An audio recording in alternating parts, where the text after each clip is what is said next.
Good morning, everyone. My name is Mark Ledoux. I'm an IPAA Queensland councillor, and I also have a Commonwealth public sector background, as you can see on the screen behind you, and I'll talk about that in a moment. But can I welcome you all here this morning to the inaugural Mastercraft Series seminar, Royal Commission's Public Inquiries and Reviews.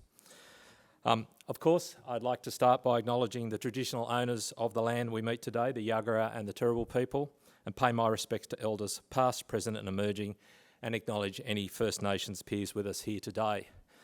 We're also live streaming the event, so can I also acknowledge the lands of all our virtual participants and also any First Nations participants as well. Welcome everyone this morning. So a lovely day and a beautiful view here in Brisbane. I'd also like to acknowledge any fellow IPAA councillors attending, IPAA individual members, organisational members, and of course our partners present as well. A little bit of housekeeping before we start. As I said, the event is being recorded and live streamed.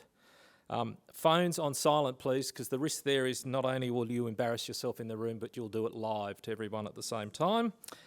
For those online, you can send through your questions through the web platform, and we'll get to questions towards the end of the presentation. For those in the room, we will have a roving microphone and we will need to use it so others can hear. So if you could just give us a bit of time to get that to you. For those in the room as well, we do have tea and coffee available. We have around a hard close of about 11:30 this morning, and you are welcome to network and have a chat afterwards as well. So, what is the Queensland IPAA Mastercraft series? Look, it's a new educational initiative designed to develop knowledge amongst IPAA members in core areas of course public service craft. It's about supporting our members to master the craft of public administration. We'll be drawing on experts of our council and tapping into our network of subject matter experts to assist. And today we've chosen the topic of Royal Commissions and public inquiries, as these can be significant mechanisms for policy reform. We'd also welcome any suggestions for further topics as well. Now, as a bit of a segue before we introduce our speaker, I mentioned earlier that I'm an IPAA councillor, and I'm one of the councillors that to some degree represents the Commonwealth sector. But of course, like all of us, I have a real interest in public service and public purpose work, and in my area particular, service delivery. In many situations, we actually share all the same clients and customers, and for me, who wouldn't want to work in Queensland? So it fits me quite nicely, thank you. In my day job, I'm the Group Manager of the Community Grants Hub in the Department of Social Services, and we annually administer about 30,000 grants worth about $10 billion across the community sector for ourselves and 11 other agencies or Commonwealth departments. Prior to that, I worked in an organisation called Services Australia, and it's about at this point that you might recognise both DSS and Services Australia featured heavily in the recent Robo-Debt Royal Commission that was held right here in Brisbane. And now I'm conscious that the Robo-Debt Royal Commission is not finalised and there's still some way to go, so I'm going to keep my comments quite simple. But I will let you know, like many people, I pretty much binge watched it throughout the whole Royal Commission, and I believe you still can do that via YouTube. Now, I observed past and previous peers and senior leaders appearing before the Commission, some having what you might experience, have experienced a fairly straightforward hearing, and others it was pretty difficult to watch. I've also observed detailed examination of all those old emails and meeting notes going back years.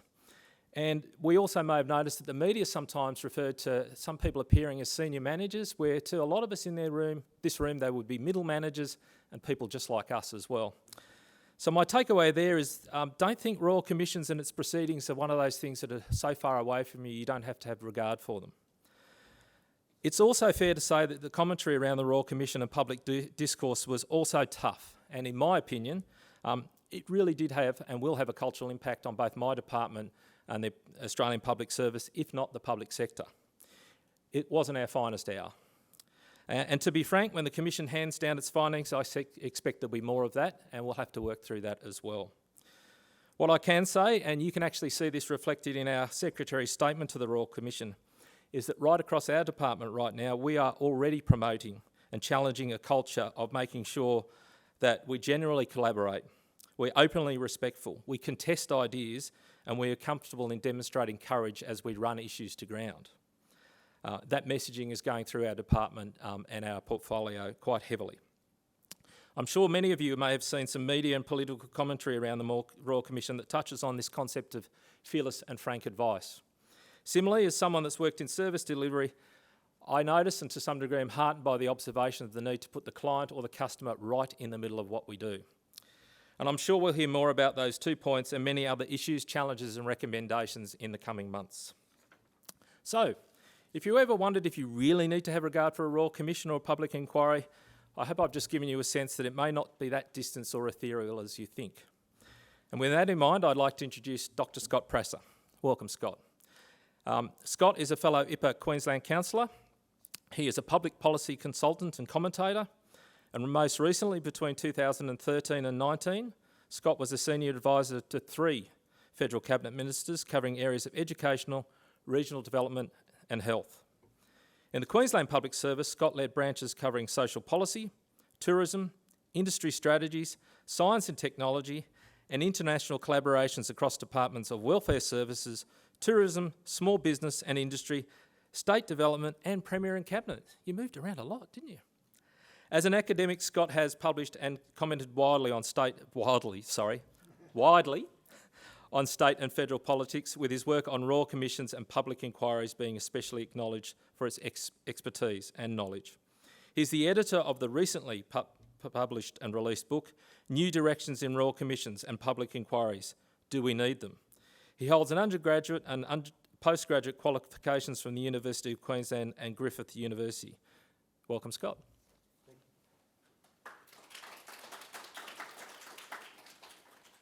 Thank you for that very warm welcome, and thank you everyone for attending. I was asked to talk about these 5 different issues. What are Royal Commissions and Inquiries? There's a lot of confusion, especially by the media, about these bodies. Why do they exist? Why do we have them? Which I'll talk about, when we've got you people in the public service there to give advice to ministers and to deliver programs. What is their public policy role? Do they have the potential to spur transformative change? And I'll discuss that. And what should public servants, you people and others in the wider public, be aware of about these sort of bodies? Key issues about key things about public inquiries I'll talk about as we go on. Now, why should we study Royal Commissions and Inquiries? Why did Scott get involved in this thing? Some people collect stamps. I collect Royal Commissions and Inquiries, okay? And just like stamps, there are little stamps, there are 10-cent stamps, there are very expensive stamps that are worth a fortune, and same with inquiries. There are all sorts of types of inquiries. And the one reason why I got involved is when I was an undergraduate at University of Queensland, and I know this is a long time ago, in 1974, believe it or not, I got selected to go and work in a Royal Commission in Canberra. And I worked on what is called the Royal Commission into Australian Government Administration, the Coombs Royal Commission, chaired by H.E. Coombs, and I met a lot of famous people. And it did occur to me, why was there a Royal Commission of the Public Service in Canberra surrounded by public servants? And I found this a sort of strange thing. And someone said to me, look, Scott, if you're going to do some study, pick a niche. And I picked Royal Commissions and Inquiries, and it's been quite a profitable one. So here are some of the reasons why we should be aware of these bodies. They have a long history, and I'll talk about that shortly. A very long history in Australia, a very long history prior to that. They're continuing to be used. There's not a day goes by when someone doesn't call for a public inquiry or a Royal Commission or a Royal Commission report is about to report. And we've just heard the robo-debt one's going to be about June, July. They are often very good ways to look at what is government's interest.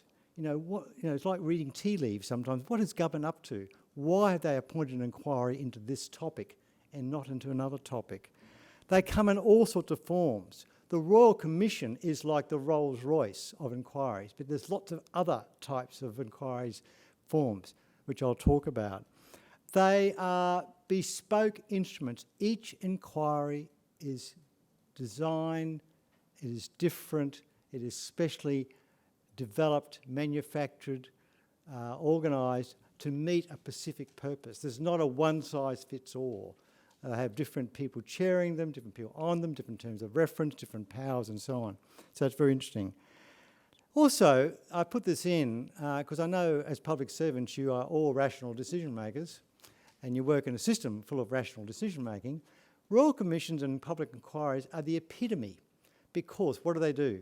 They have usually fairly expert people on them. They call for submissions and collect evidence. They hold hearings and discussions. They analyse things. They often do research, sometimes very extensive research. They produce a report.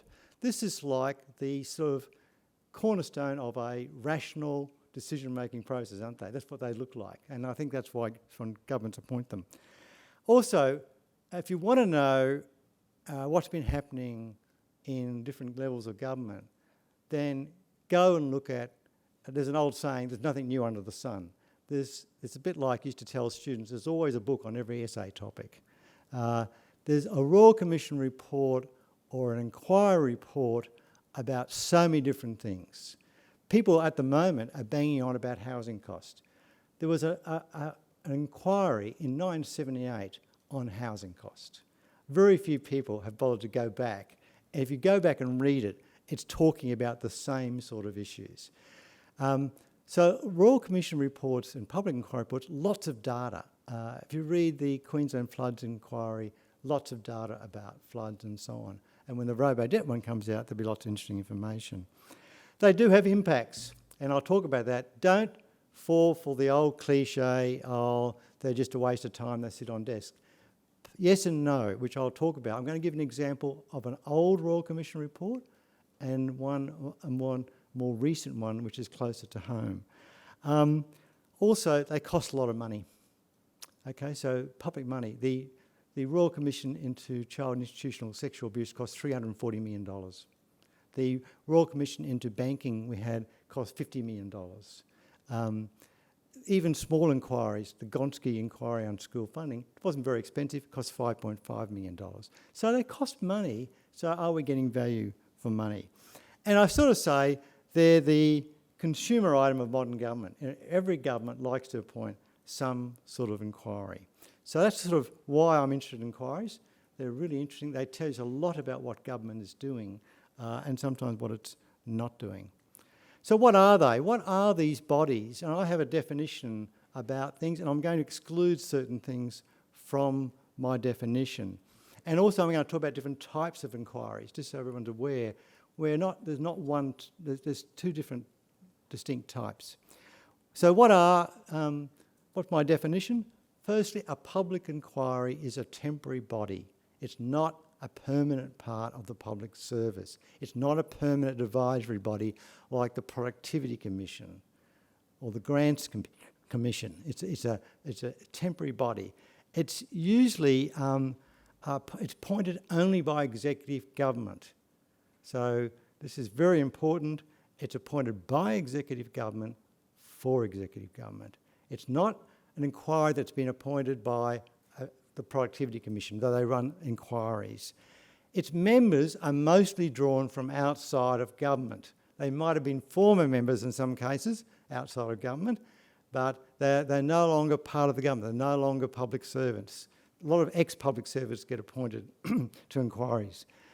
They provide advice on policy issues, on all sorts of issues, and secondly, they can investigate all issues about corruption and things like that, which we'll discuss. They only can make recommendations. They don't make decisions. They're not courts of law.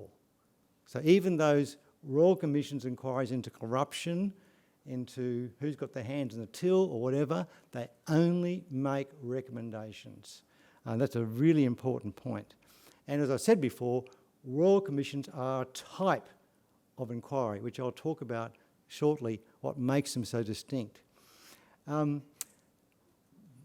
Public inquiries, the type of public inquiries I'm talking about are not parliamentary committee inquiries. They do run inquiries. Why don't I exclude them? Because they're made up of politicians, okay? And politicians belong to political parties. So immediately get into politics when you look at parliamentary committees and so on.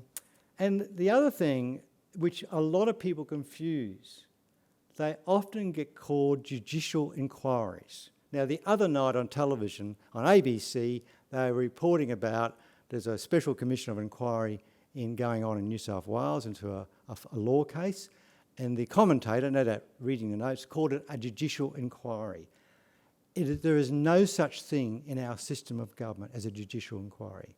The judiciary does not run or appoint inquiries. Sometimes former members of the judiciary run on chair inquiries, or sometimes current members run on chairing inquiries. The tendency now in Australia is for sitting members of the judiciary not to chair inquiries. Why? Because they might one day down the track have to be involved in a law court case involving that inquiry. That's sort of the trend. So it's often one of my bugbears of politicians and newspaper and media people keep calling the judicial inquiries, which they're not. Okay, let's just move on to some types of inquiries. There are two main types of inquiries. There are statutory inquiries. These are inquiries established under legislation, okay? They have powers. And the Royal Commissions Act in Canberra, okay, and the Commissions of Inquiry Act in Queensland, they bestow on these inquiries coercive powers of investigation. They can make you attend. They can make you answer the question even if it's self-incriminating. They can put you in jail if you do not answer the questions. You can be up for perjury if you lie under oath, okay? They are powerful. They can procure documents. They can procure files, right? So they're very powerful bodies. We would used to call these sort of bodies star chambers back in Britain once upon a time. They are mainly used now to investigate allegations or major accidents or calamities, bushfires, bridge collapses and things. Statutory inquiries. Now, other bodies have statutory powers too. Ombudsman has statutory powers, but and so is the coroner to some extent. But we're talking about a particular type of inquiry. Public royal commissions or commissions of inquiry are those sort of bodies. In New South Wales, there's a thing called special commissions, which investigate certain law cases. That's a distinct body again. The Royal Commission Act 902, long history, we'll talk about that, and the Queensland Act. The other type of inquiry is the non-statutory inquiry. Most public inquiries are non-statutory. Okay? That is, they have no power to make you attend, to give evidence. And also the great thing about statutory inquiries, they protect witnesses. So if you say something which is defamatory, you can't get sued. Okay? But if in a non-statutory inquiry, there's no protection of witnesses. They depend on people attending or being involved on the prestige of the chair or the importance of the topic. So, financial deregulation. There's been about 4 inquiries into financial deregulation, and they're all non-statutory inquiries. They get that sort of thing. The Gonski School Review on School Funding 2011 is a non-statutory inquiry. Most public inquiries are of not this type, okay? So that's to get that in mind. Now, where do these things come from? These things don't just come from nowhere. They have got quite a long history. And how have we used them? So let's just think about their origin.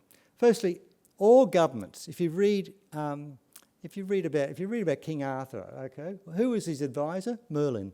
He had an outside advisor outside the Knights of the Round Table, right? If you look at Persian history, they had an advisor outside the court. The king or the Shah had someone. In English history, there's always someone from outside of government the person wanted to get advice from. It's sort of that tradition of having an outside advice. So in public service terms, governments and ministers often have outside advisors. That's partly where it's come from. Now, it's regarded that the first type of really royal commission was in 1085. Now, you all know what happened in 1066. William the Conqueror came over from France, and as you know, the British royal family didn't start speaking English till about the 14th century. So forget about all those stories about Robin Hood and King Arthur, King Richard and so on. And after he conquered England, he didn't conquer Britain, he only conquered England, he had all these knights with him who wanted a bit of a share of the booty, okay? So he decided to do an audit of England, and he sent out royal commissioners, and they had meetings in every village throughout England. Who owned what land? How many cows were there? How many serfs were there? What was the rent being paid? So this was called into a book called the Doomsday Book, which you can see if you go to England and you see it. It's basically a record of who owned what. And many people regard this as the first sort of royal commission. The king sent out his royal commissioners to procure this information and report back to him. So that's sort of the story. In the UK, in the 19th century, just remember the public service in the 19th century in Britain was very small. There wasn't a big bureaucracy. So what did governments do? Britain was industrialising, the first industrialised nation in the world. Lots of things happening, lots of problems. And Parliament and the government decided to set up lots of royal commissions to give them advice. So there was royal commissions into prison reform. There was royal commissions into sewerage systems, okay? There was royal commissions into the Crimea War, why Britain made such a mess of things, okay? So they appointed lots of these bodies, usually with experts, and this sort of began the tradition of the Royal Commission concept. And with Australia being founded and so on, that sort of got adopted by the colonies and then by the states. Bang, federation comes. And federation, the 12th Act of the new Parliament was the Royal Commissions Act, and I'll explain why in a few seconds. And since then, we've had 139 Commonwealth Royal Commissions, and we've had about 500 non-statutory public inquiries at the Commonwealth level. There are more non-statutory inquiries at the Commonwealth level doing policy advice than you see at the state level, okay? So that's sort of the origin, a bit of background. Now, first Royal Commissions in Australia, Commonwealth Royal Commissions. The first Commonwealth Royal Commission was in 902, a year after Federation. Why? Well, soldiers coming back from the Boer War, each state sent troops to help the Empire, Britain, fight the Boers in South Africa. Coming back on the ship, a number of soldiers died for all sorts of reasons.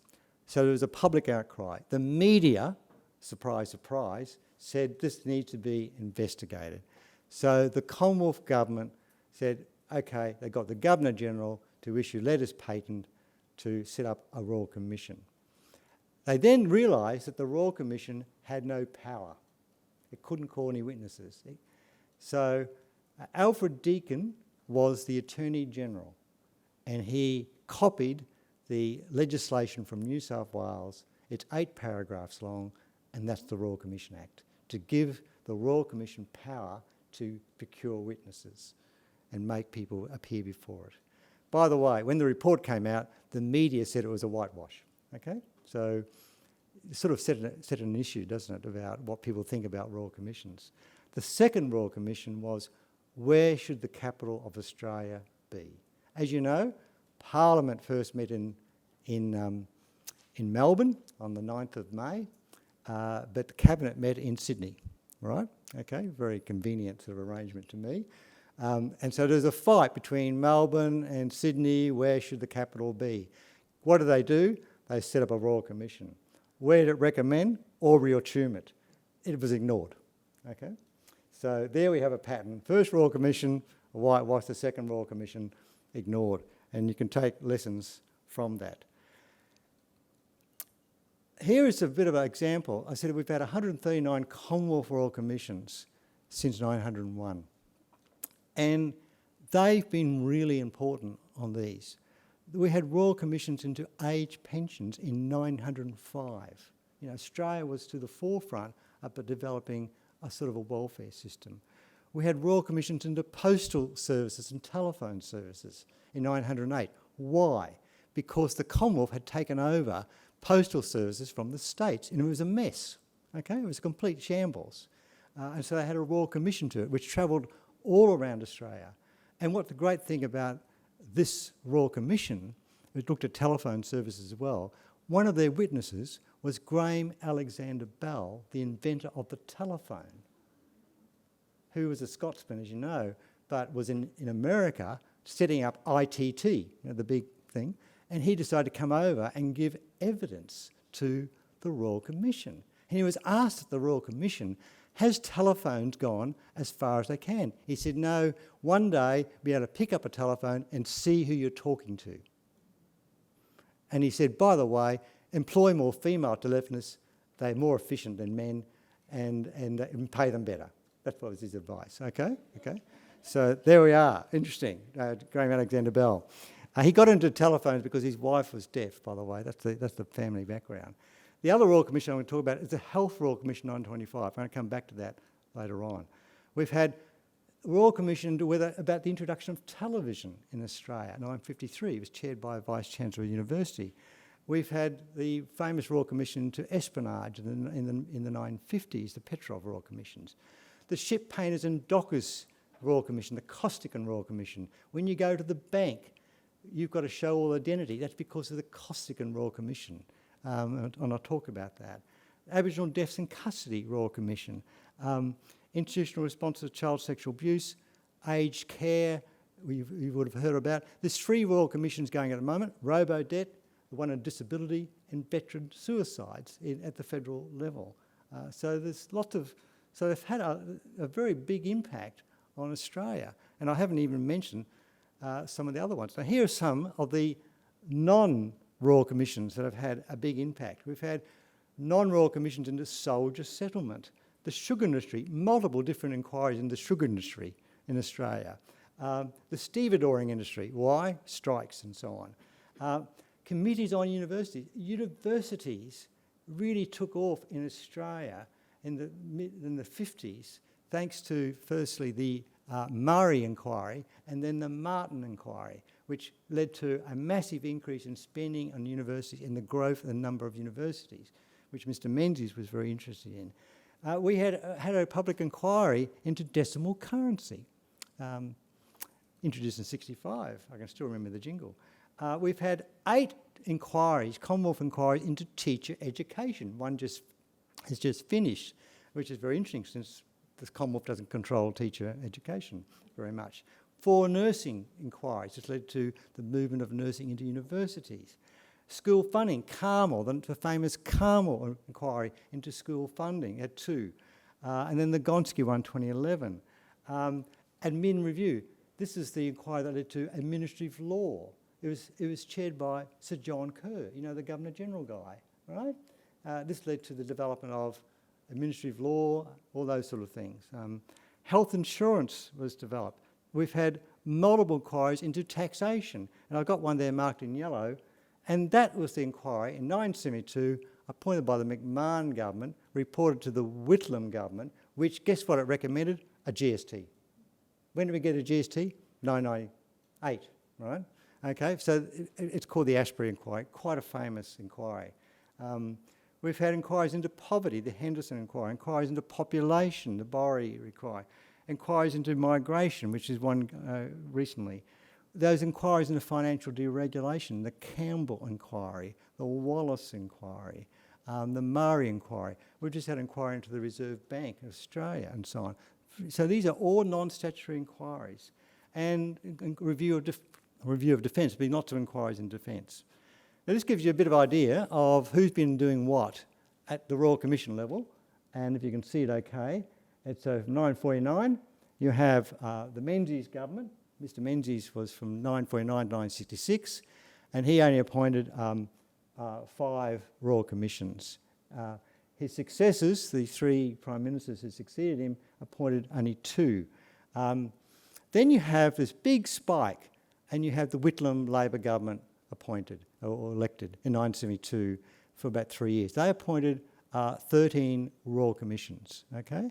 And very interesting Royal Commission. There was a Royal Commission into FM broadcasting, okay? So you sort of ask, Why was that the case? It used a person from Britain to chair it. So a big spike in royal commissions and also a big spike in other types of inquiries. About 70 other inquiries were appointed. The public service felt quite threatened by all these inquiries being appointed because it meant ministers and government were getting advice from outside the public service. So that was a bit of a problem. Fraser government, 8 royal commissions, okay? And then you've got the Hawke-Keating government, 12 royal commissions. And then we get down to John Howard government, 4 royal commissions, and so on down the track. And the coalition government the last 9 years appointed 8 royal commissions. The Rudd government only 1. And so far, the Albanese government only appointed 1 royal commission. I'm still waiting for them to appoint the royal commission into the pandemic. So we'll see where that happens. One thing about all these bodies is just remember this. We are in a federation. There is a thing called the Constitution. There are things some governments can do and some things governments cannot do. Okay? So a Commonwealth Royal Commission cannot investigate a state issue. It cannot procure documents. It cannot make people attend unless the state passes similar Royal Commission rules or letters patent. So Royal Commission Aboriginal Deaths in Custody, all the states passed the similar terms of reference and got their governors to do the same thing around Australia. So that happens quite a lot, if you like. So child sexual abuse is 1, Royal Commission Aboriginal Deaths in Custody. Similarly, state inquiries can't make Commonwealth people turn up. The South Australia had a Royal Commission a couple of years ago into the Murray-Darling. If you go to South Australia, you know the big problem is always water, Murray-Darling, water coming down. They always blame Queensland for all the water problem. And they tried to get the Commonwealth officials to attend their Royal Commission, and the Commonwealth officials refused, okay? And then the Royal Commission got wound up and so on. So that federal-state thing is rather important in discussing things. Okay, let's move on to the Queensland scene, and I've got here a whole stack of Queensland issues over a long period of time. So this is 930 Royal Commission. This was into a former Queensland Premier called Ted Theodore, and another thing. Ted Theodore at the time was the Treasurer of Australia in a Labor government. And there's issues, so this is quite a famous Royal Commission in Queensland, which they found him corrupt, but he won the civil case and he then returned back to being Treasurer, which caused Mr Lyons to resign, which caused the split, which caused the United Australia Party, which caused the Labor Party to lose the election. So you have a whole stack of things happening from one Royal Commission. Sister Kenny, this is the polio issue. So there was a Royal Commission to Sister Kenny's remedies on these things. I won't go through all of them. This gives you an example of all the sort of different bodies. And I've got one marked here in blue because this was not a Royal Commission, and this had an effect on me and my education, because this brought in the Radford scheme for student assessment in years 11 and 12, which has now been changed again, hasn't it, in recent times. So you can see quite a lot of Queensland inquiries. With the famous Fitzgerald inquiry, of course, Queensland Public Hospitals one, which I'm going to talk about later on, the Floods Commission, the payroll system, and other matters, the Coldrake inquiry, which was not a Royal Commission, or it was a non-statutory inquiry, and the other inquiries that we've had on the go. So there's been quite a lot. The Forensic Testing Inquiry Commission I found pretty interesting, I must say. So let's move on. Why do we have these bodies? My question I asked at the beginning, why do we have Royal Commissions and public inquiries when we've got capable public servants to give advice to ministers and so on? And where do they fit in modern government? I divided into 2 basic strands: legitimate, rational, and politically expedient. Okay. Now, these things overlap a bit. When a government is under stress, there might be good reasons to appoint an inquiry, but they're also partly doing it for political reasons to get the media off their back. But I've got a whole stack here of why inquiries are appointed. There's a new issue, a new problem. We need to get some more outside advice. The government hasn't got the expertise in this area, which is sometimes the case. I've worked in government. We want to get independent analysis done, not from the agricultural department, but from agricultural economists or something. We've got a solution. Government often has an idea of what they want to do, but we don't quite know how to do it. So we'll have an inquiry to advise us to do it. That's, to me, quite legitimate to do that. We've inherited such and such institution or such and such program, robo-debt perhaps, but there's been lots of inquiries in Australia into existing institutions. Public Service, Institute of Multicultural Affairs, Greenhouse thing, all sorts of things get reviewed. We want to get a fresh view of these things, okay? There's some sort of crisis or allegation. I'm wary of using the word crisis. I think the word crisis is overused by the media and so on. But sometimes things appear like a crisis, and what you want to do is try and tackle it. When there's a bushfire or a bridge collapse or a major railway accident, that can be perceived to be a crisis, and an inquiry can try and sort out what are the facts on this matter, and we'll talk about this. We want to get stakeholder involvement. Public inquiries involve public submissions, public hearings, people giving their views. It's a very democratic type idea, isn't it?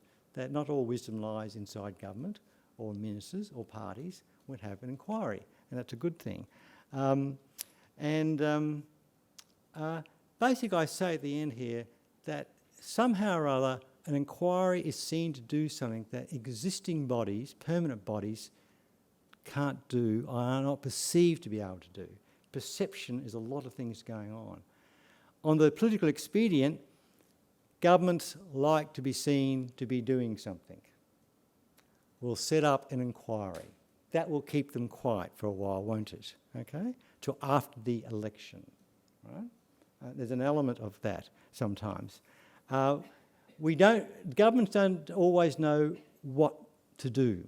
They need time to think. Setting up an inquiry gives them time to think, okay? And to delay, and also to avoid. It can bury issues. Look, we can't possibly talk on that issue until the inquiry is reported, right? Okay. It can promote, we'll appoint 3 people to this committee from an interest group who've been complaining about us, and they'll become part of the inquiry, and they'll stop whinging at us, and they'll stop complaining, and they'll stop attacking us because we've co-opted them. Okay? Same thing. Pseudo consultation. Sometimes governments set up inquiries, they've already got the answer. Nudge, nudge, wink, wink to whoever's chairing it, you know what to write. Go through the consultation, pretend to listen, everyone will be happy, we'll move on, okay? Those sort of things. PR activity, distraction. And look, there's Fred who lost his seat, or Mary who lost her seat. Good member, fantastic, really wrong. There must be something we can find for them. We'll point them to an inquiry. Both sides of politics do it, okay? All right? Government's got an idea. Let's have an inquiry and see what reaction we get. Sort of test the wind, okay? Kite flying. Right? And sometimes inquiries are appointed to get the previous mob or to get the opposition. Right? The trouble with that approach, it sometimes boomerangs back. Example, Costigan Royal Commission into the Painters and Dockers. The Painters and Dockers Union were corrupt. Lots of problems. But the Fraser government set it up in 1981 to get the Labor Party. What did it find? It did find corruption on the wharves and all that sort of stuff, but it also found bottom of the harbour taxation schemes. Who was involved in bottom of the harbour taxation schemes? Many Western Australian Liberals, right? So here's an example of a Royal Commission inquiry set up to get the other mob that ended up causing, and I was working in the Fraser government at the time, caused tremendous headaches to the government, thought they were doing it. So governments do this from time to time. Into home insulation scheme. The Abbott government appointed one to home insulation scheme. There were 2 inquiries into Centenary House purchased by a Labor Party, by the Howard government. So, you know, these things happen. So just always be wary of why governments appoint things. There's a multitude of motives. And because it's done by consenting adults behind closed doors, we never really know what the real reason sometimes is for an inquiry. So it's a bit of fun trying to work it out. Why do they exist? Okay, I think they exist because, and why the book we've done, Do We Need Them? Saying we do need them because there's a gap in our existing institutions. Not necessarily a flaw, but a gap. The most important thing about public inquiries, because of their open processes, because they report publicly, because their evidence is released, they are seen to be independent and open. And we seem to be, you know, there's always a political bun fight going on. And it's very hard for the public to know who to believe, the government or the opposition or the interest group.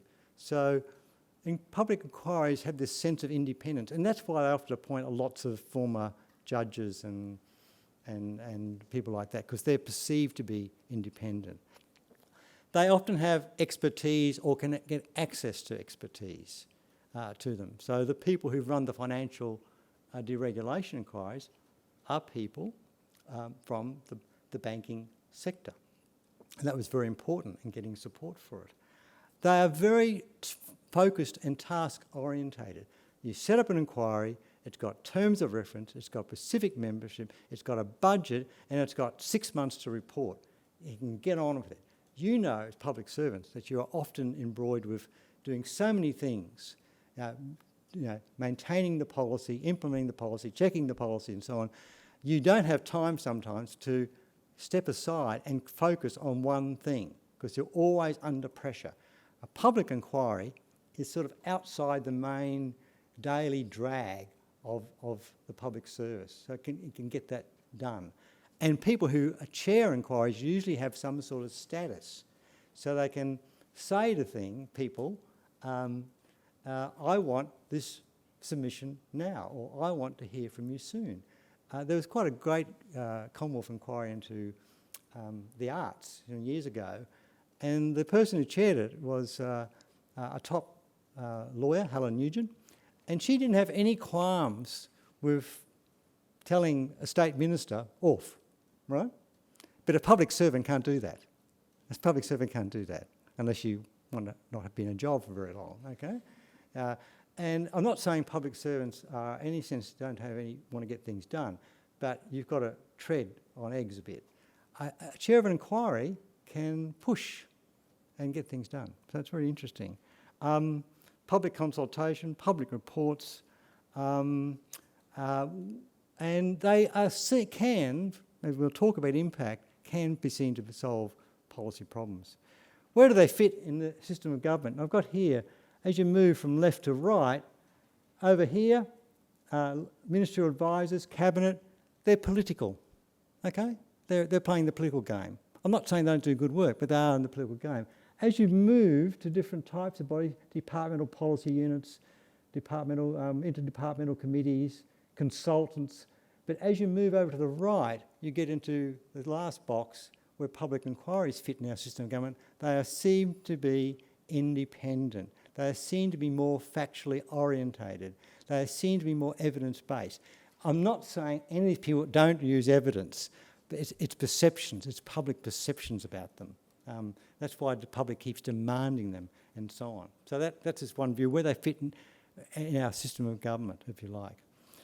Okay, what is their public policy role? Do they have any impacts? So the two questions about inquiries: why do governments appoint them, and what happens to their reports? Okay, right? So these are questions that people ask about all the time.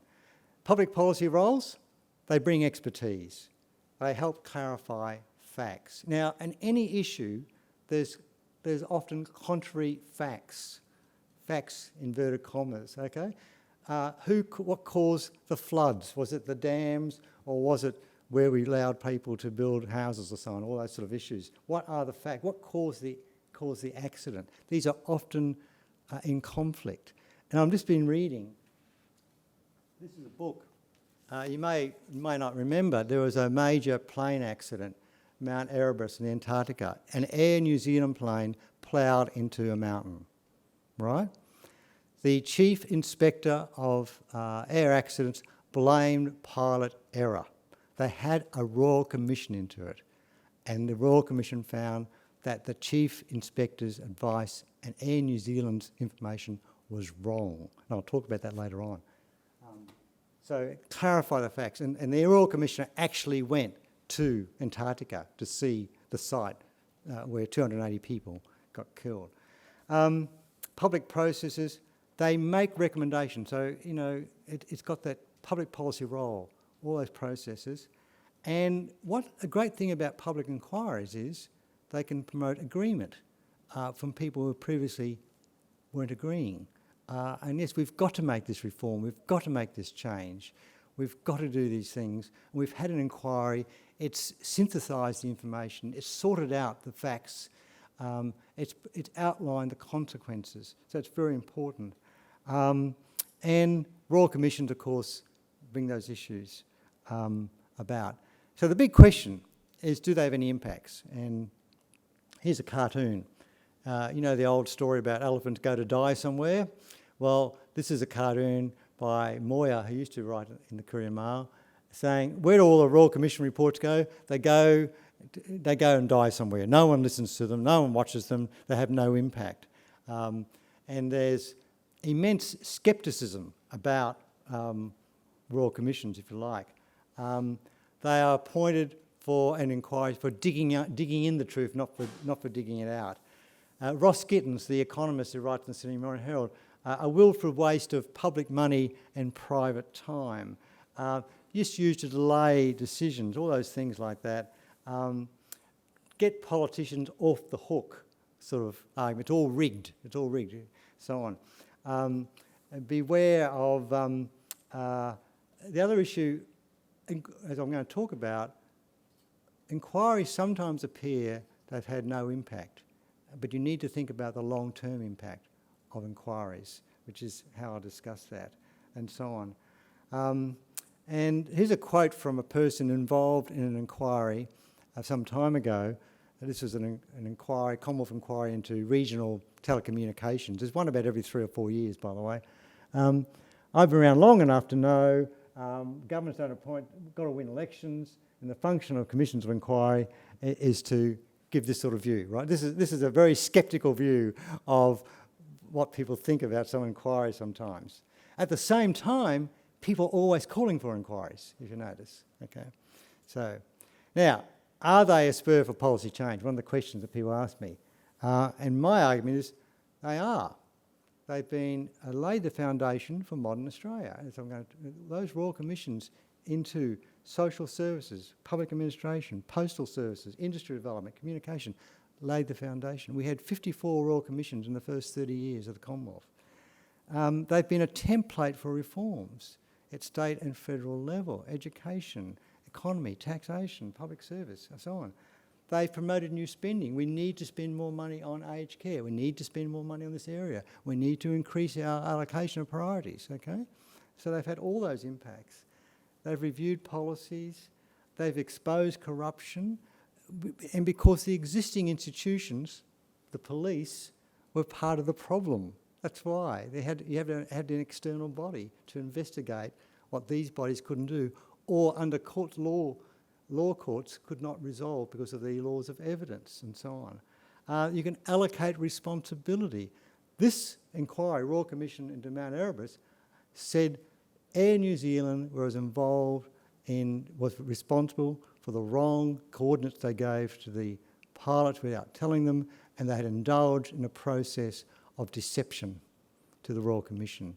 Okay, so he managed to say that the pilots were not responsible for the crash. It was a whole range of other factors, and the pilots actually were not aware of some of those other factors. So it's a very important thing. I just want to put out one of my favourite Royal Commissions. You know, it's like your favourite stamp. Here I am for my favourite Royal Commission. And this is the Health Royal Commission 925, Commonwealth Royal Commission. Now, how did we get a Health Royal Commission, Commonwealth Royal Commission, when the Commonwealth has got no constitutional powers for health, right? Okay, and here's the story. What happened in 1919? Pandemic. And there was immense lack of cooperation between the federal and state governments. Surprise, surprise. Victoria refused to tell other states if anyone had the flu, right? No one's got the flu in Victoria, okay? And so that was a bit of a problem in the other states. The Commonwealth tried to coordinate thing and we basically couldn't get any cooperation. So that was happening as one of the factors. The only power the Commonwealth had was quarantine powers under the Constitution. So limited powers. Then you got another thing going on. Why this got appointed? We also had what was happening in 1919. All these soldiers coming back from World War I. Remember, Australia had a population of about 5 million. We lost 60,000 soldiers, more than the United States. And we had lots of soldiers coming back wounded. And we had lots of soldiers coming back with VD. Okay?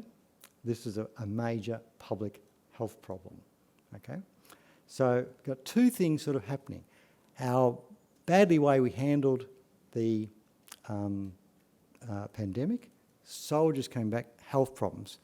Also, there was a large concern about maternal health, women's health, children's health, alcohol consumption, okay? Men wasting the maternity allowance on drinking. So all these things were in the background. We had, therefore, a guy called, wait for it, Dr. John Howard Cumston, who was the Chief Quarantine Officer. He was a highly regarded officer. He was even highly regarded by the Rockefeller Institute in New York and by the British. And he convinced the then Prime Minister, Billy Hughes, to set up the Commonwealth Department of Health in 921, even though it had no constitutional powers, right? Now, Billy Hughes got knocked off as Prime Minister because the Country Party decided to join the coalition and they couldn't stand Billy Hughes. And Stanley Bruce became the Prime Minister. And Stanley Bruce was a different type of person altogether. And Dr. Cumston convinced Stanley Bruce to have a conference of federal state ministers to talk about health issues. They had a conference. Guess what they found? No one would cooperate with each other, okay, all right? Yeah. So Victoria wouldn't cooperate with Queensland, Queensland wouldn't cooperate with anyone else, and so on and so forth. The same old story. And he then, another thing was happening. The new Deputy Prime Minister, Dr. Earl Page, was a doctor. The new Health Minister was a doctor who had won a Victoria Cross in World War I. So you've got Dr. Cumston in the background, who had become the head of the Commonwealth Department, right? You've got Deputy Prime Minister, who's a doctor, and you've got the Health Minister is a doctor. So you've got this alignment of things happening so that even though the Commonwealth didn't have any powers, there ought to be some national response to these things that we're going through and these problems. And so they set up a Royal Commission. And Stanley Bruce said, I want a woman doctor on the Royal Commission. The first woman to be appointed to a Royal Commission in Australia. Her name was Jean, or Jan. Jane was her proper name. She went by Jean Gregg. She was Scottish. And she taught medicine, medical schools. She ran different things. She died in 1909 of cancer, unfortunately. But she was a major influence on the Royal Commission. And she was partly responsible for convincing the states to participate. The Royal Commissioners were all doctors, okay?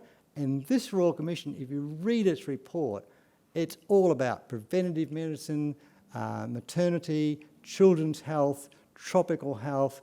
We need to have a federal state meeting called the Health Ministers Conference every year. We need to have national data collection. We need to have vaccination. It was ahead of its time. It was ahead of its time. And Dr. Cumston, the head of the Commonwealth Department, he actually wrote the terms of reference. He also was a witness, and he gave them the questions to ask him. Right? Okay? Now, you might think that's not proper, but it's certainly the way of getting things done. And over the next 20 years, he was head of the Commonwealth Department of Health to 1941. 20 years. That doesn't happen anymore. And he was responsible for implementing some of those important reforms that put Australian health system ahead of its time. The point I'm trying to make, it didn't have an immediate influence. It had financial, the Great Depression came in, but it had a long-term impact. And it even got the Victorian railway system to have the first advertisements on trains that if you've got these symptoms, guys, you've got VD, go and see a doctor. Now, the churches, you can imagine their view about it also spoke about contraception, all those things. Churches thought it was terrible, but they managed to get that done. Preventative health measures were being introduced. Australia was ahead of the game in that area. It's pretty interesting. Okay, let's talk about Queensland. Is there a best case inquiry?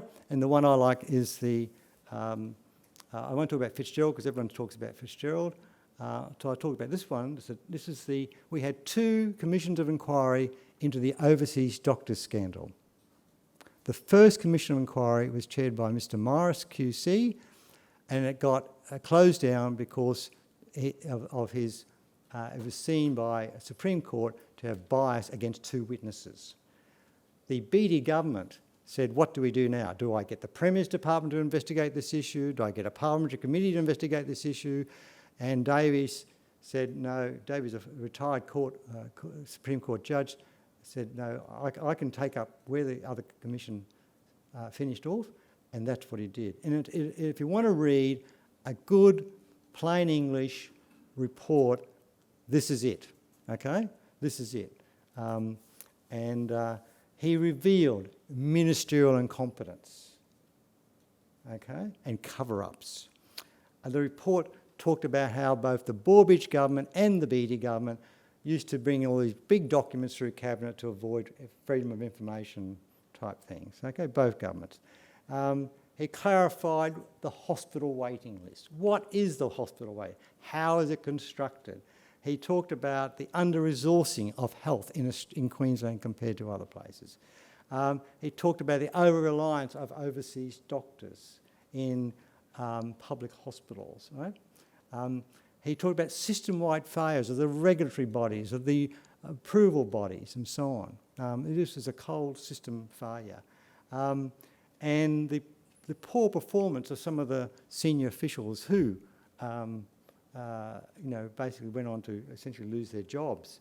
And how some public servants had tried to bring this attention to the government, and they had been victimised in their attempts to do so. And he even rebuked the Beattie government on quite a few bits and pieces, if you like. And he says, this is what has to happen. It's a really good report.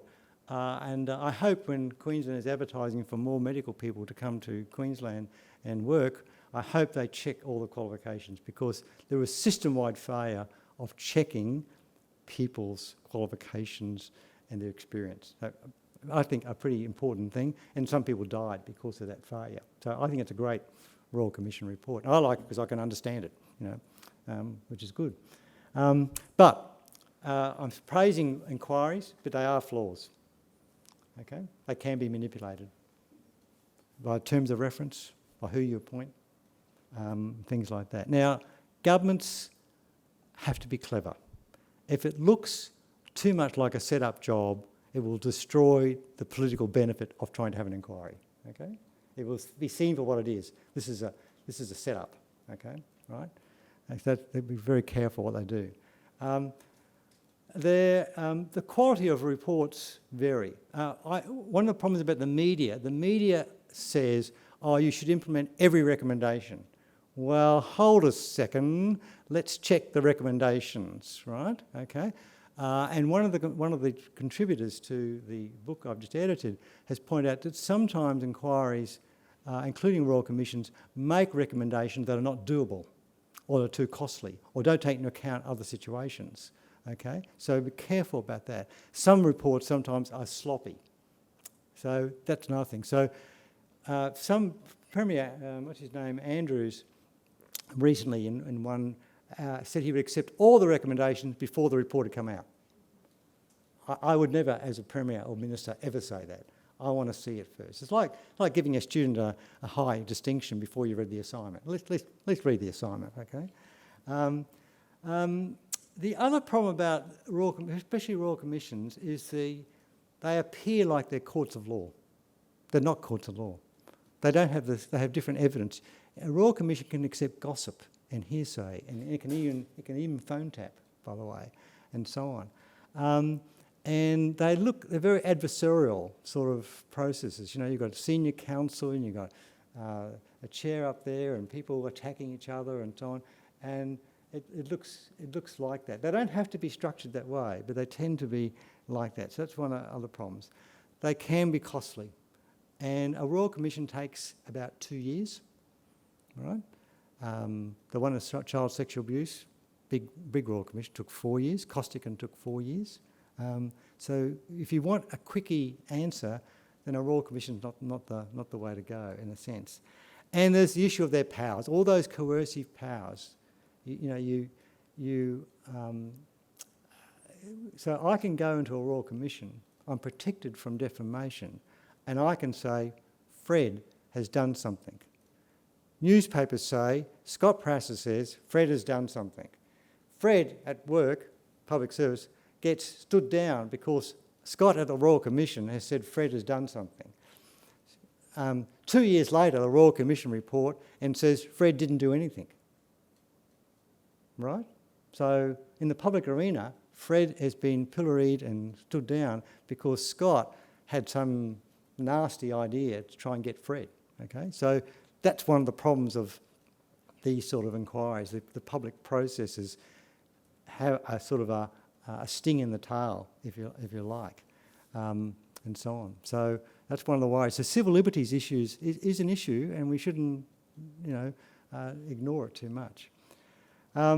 Also, lastly, who do inquiries report back to? They don't report back to Parliament.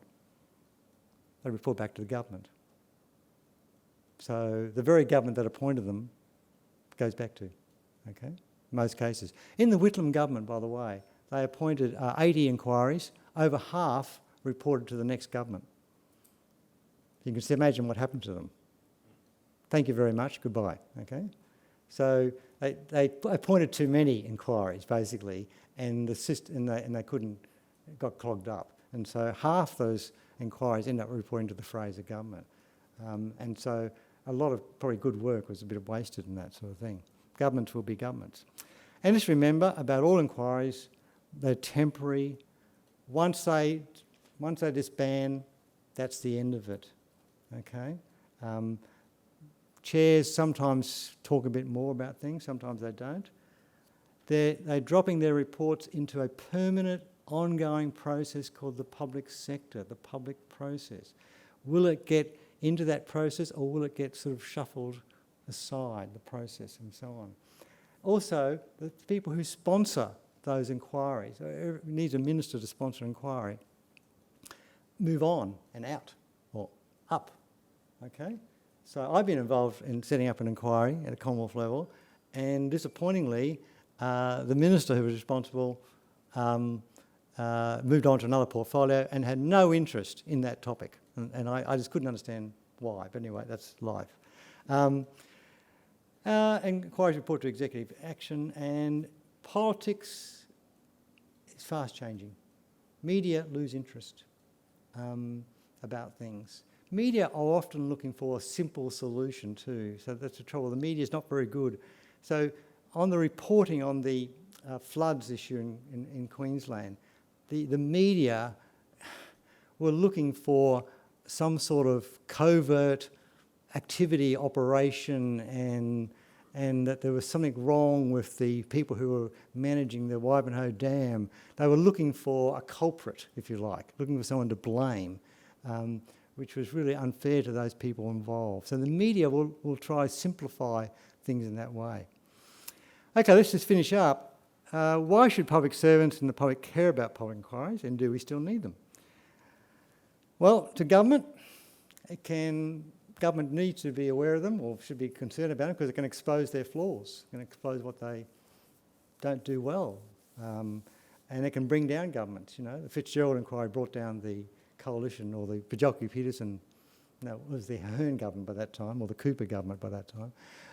Western Australia brought down governments in Western Australia. Victoria, they brought down governments in Victoria.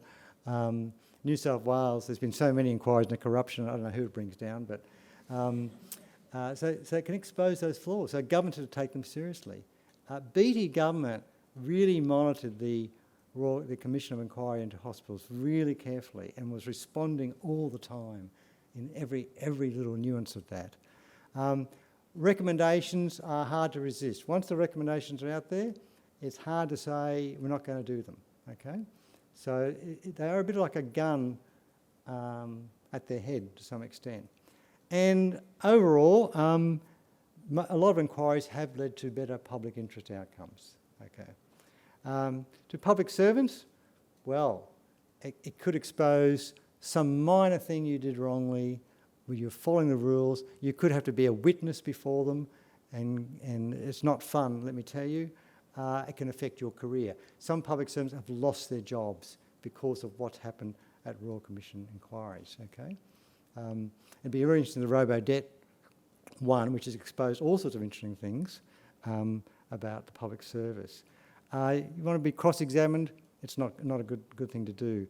However, inquiry reports can often be guidelines for future action. You've got that inquiry report, it can help you implement a new program because you've got the evidence of the inquiry to back you up. To the public and citizens, it can address grievances. And I like collecting every day someone calls for a Royal Commission inquiry. There's been calls for someone got attacked by a shark. There was a call for a Royal Commission into sharks. I don't quite know what they were going to, who they're going to interview, but it's very interesting. The National Party have called for a Royal Commission into milk prices and so on. It's quite down in ACT. The ACT opposition has called for a Royal Commission into the health system and so on. I was rung up about that the other day. So there's lots of calls for that. But it can address a grievance. It can do things just like the family of those pilots. Their grievance was that their loved ones were being blamed and they weren't to blame, okay? So that's very important. Health participation, decision making, and it provides a report can hang around for a long time as being, you know, the such and such report which people can keep quoting and keep referring back to and so on. So there we are. So some conclusions. One of my conclusions about this. Firstly, public inquiries are different from the permanent public service for all those reasons. Different personnel, different powers, different time frames, sometimes support from the minister, which often can fall away, but they're distinct bodies. They keep being appointed, means there's real demand for them. There's the demand that there's something that existing institutions don't provide. They're so prevalent in Australia, they've become a durable part of our system of government. You won't find it in a lot of the textbooks, a section on public inquiries, but actually I think they should be because there's so many of them being appointed. They've got unique features, haven't they? They're public, they're open, their reports are released. It's not a manipulated process, or if it does, it will fail. They've got flaws and there's limits we've discussed, but they, to me, have been pretty worthwhile. Do we still need them? We do. We need them for the independence. We need them. Our public services are sometimes seen to be politicised, fairly or unfairly. That's the perception, okay? Especially as we move people on contracts and so on. And they become the institution of last resort. I thought the Morrison government was appointing too many, okay? I thought they rushed into appointing Royal Commissions far too quickly to try and fix both the policy problem and the political problem. I think politicians should fix the political problem, okay? That's what they're That's what they get paid for, I thought. And we've got this sort of magic these days, what I call the cult of the inquiry. If we appoint an inquiry, that will fix everything. It can't fix everything because the inquiry can only go so far. It still bounces back to that thing that you're dealing with all the time is politics. And that's what you're dealing with. And it's that process and that activity which inquires. We can't have government just by inquiry. We can't just do whatever an inquiry says for those reasons I pointed out. So in the end, it comes back to the political arena, and governments have got to make decisions, and they've got to make decisions based on the public interest and their interpretation of the public interest. So I think inquiries have done a great service to Australia. Some have not been so good. Some are valuable, like stamps. Some are not so valuable. And I think we're going to keep seeing more inquiries being used. So there we are. That's my presentation. Thanks very much.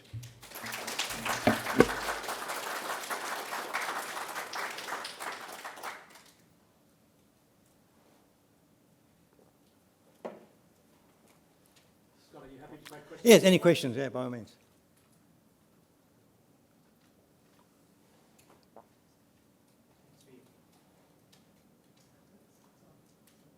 Thanks for your presentation. Do you think as a society we learn from recommendations of past inquiries, or we still see the same themes today? Like the health one earlier referenced over-reliance on doctors, overseas doctors, and then also state jurisdictions versus Commonwealth. Do we learn? Well, we do, but as I think the issue is my experience in government is organisational memory is pretty short, okay?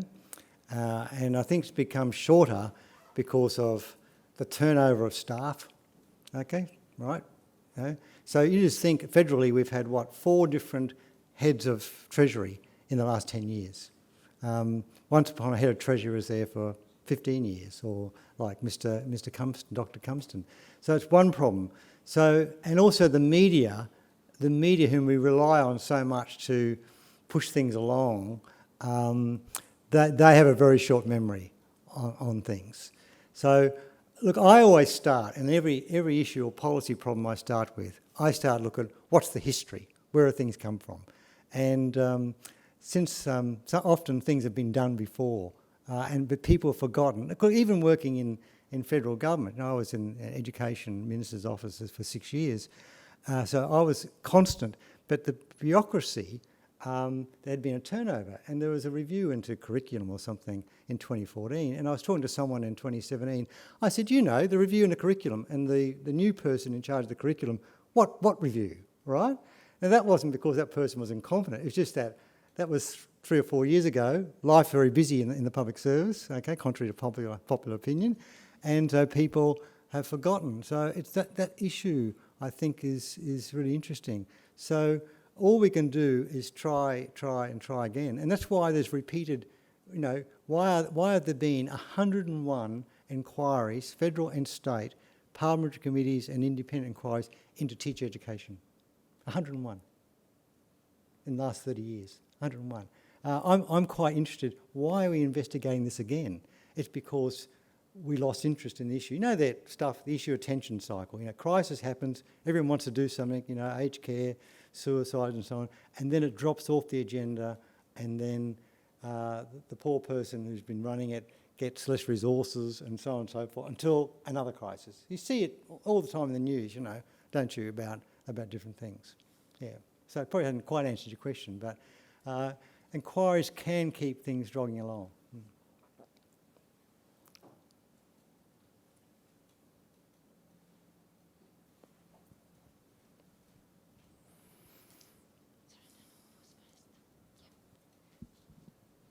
How does a government decide on which vehicle to use?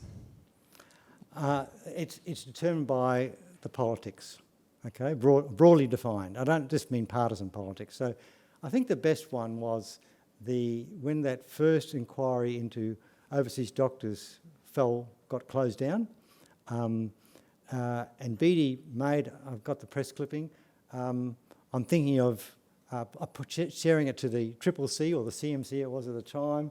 The CCC said, no, that's not our bag. Thank you very much. We don't want it. Parliamentary committee, hue and cry, no. Who would chair the parliamentary committee? So the government went through within a week, right, thinking almost out loud of what the thing, and then Jeff Davies, the former judge, said, I could take over this inquiry and make sure that the evidence collected would not be wasted.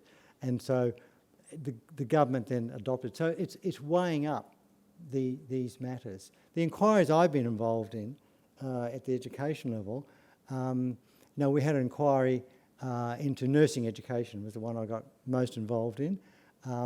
We haven't had a review of nursing education for 10 years or so, and there was some debate in the health department of how we would do this, and should there be one, because nursing education's changed quite dramatically in the last 10, 15 years, what nurses are expected to do. So it was convincing the minister, with the support of the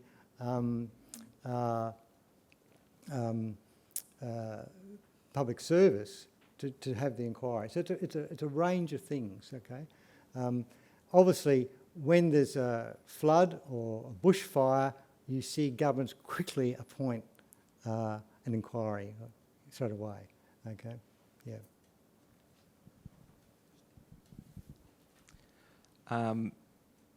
Forgive me if this doesn't sound like a serious question, it really is.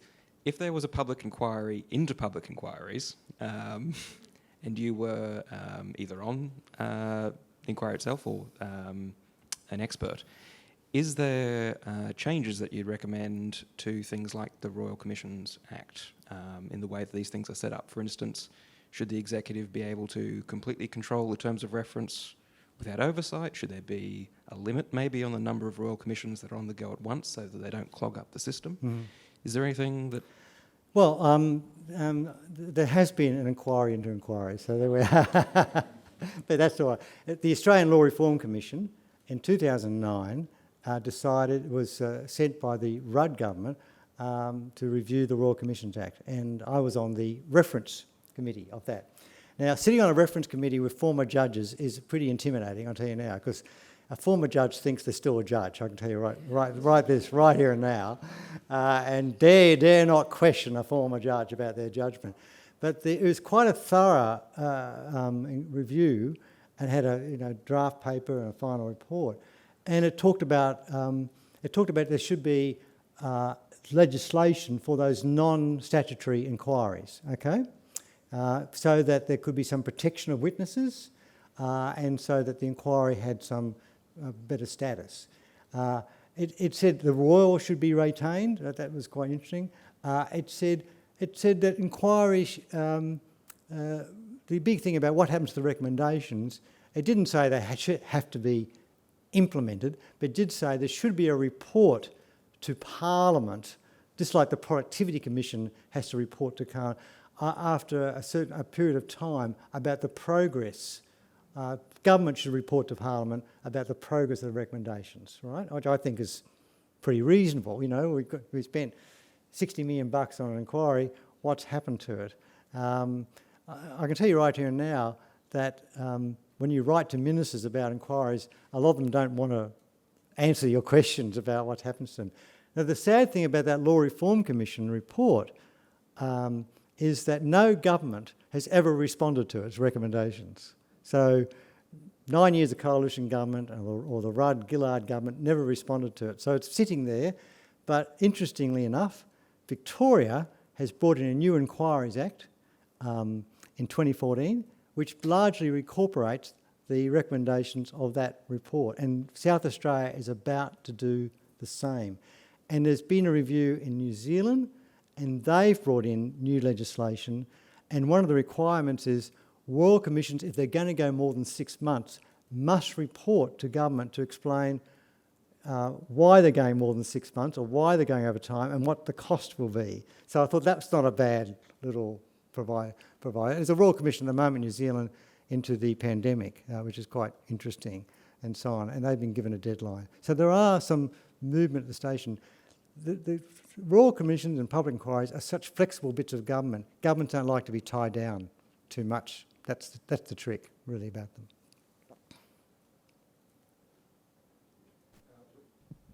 Is that on? Yep. We have one question from online, from Joe. The hollowing out of policy capacity in Australian public services is a well-documented phenomenon. Have royal commissions and inquiries contributed to this? It seems much policy work these days is occupied with figuring out how to implement recommendations rather than actually developing policy or policy advice from within the service.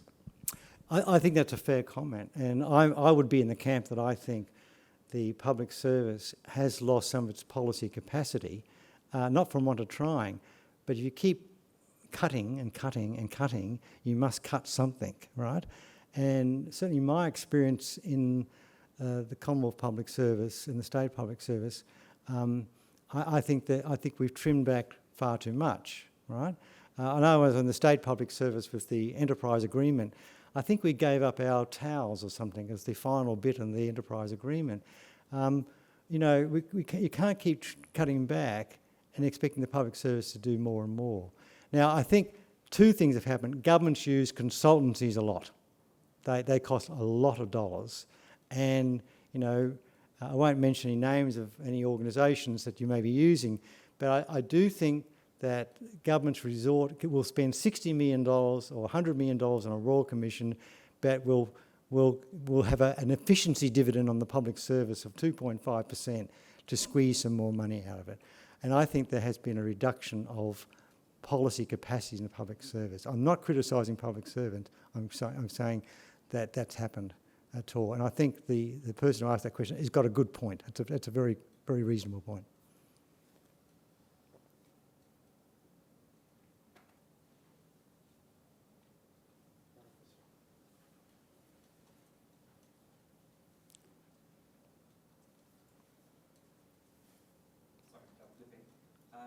My question was regarding the South Australian Royal Commission into the Murray-Darling Mm-hmm.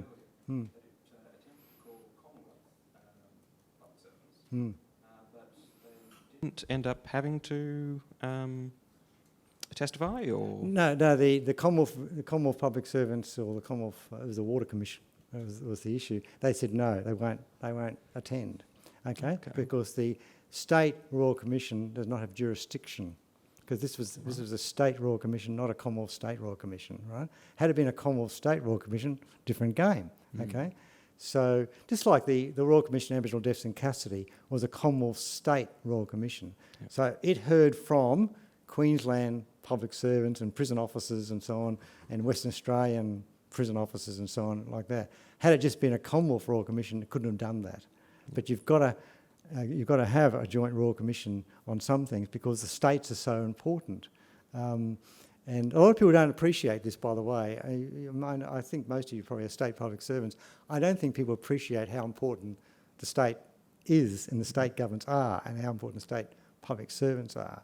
I know in education, the Commonwealth pays a lot of money, over $20 billion a year on schools, but the state government controls the education system, not Commonwealth. Commonwealth doesn't employ any teachers or runs any schools. But the Commonwealth gets a lot of flack over things, right?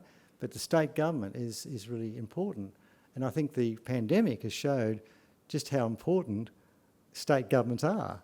And I'm surprised that people are surprised, in a sense. But that's the answer.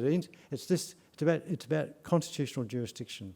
Okay. did that go to the High Court or something? That these No, public servants it was contested? going to go to a federal court or sort of thing. Then it got dropped because there was an election in South Australia, and the Royal Commission had to wind up very quickly, and they didn't proceed. There's some argument from my legal friends, but legal friends always give you ambivalent advice. Don't follow them. Oh, Scott, it could have got up, so you don't know. Maybe it could have got up into a federal court, and then it would have been appealed, and who knows how long it would have taken to get resolved. Okay. Scott, thank you for hosting and speaking at our inaugural Mastercraft series. Really interesting take on inquiries and royal commissions, what they are, why they exist, what they do, can they drive change, are they of value, and what do we as public servants need to be aware of? And a great history. I hadn't realised there were that many royal commissions and inquiries, so thank you for sharing your stamp collection with us and your favourites. The Erebus one, a fascination. If I can indulge people, I'd recommend a podcast called White Silence, which really takes you through that story. And I think Jacinta Ardern features on it, but it's a really good story, and I'd now like to read the book. One thing you all have to remember is they are not judicial inquiries, if you could take that away with you this morning as well. So can you please thank Scott again?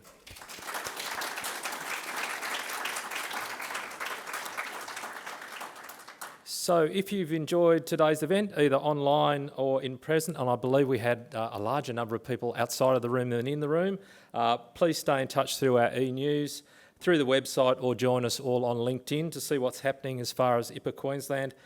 Our next event is our Stewards on the Couch series on Monday the 5th of June, featuring Sammy Jound, I hope I pronounced that right, the Public Trustee of Queensland, who will be in conversation with Russell Fairbanks of Lumery about leadership and transforming public service.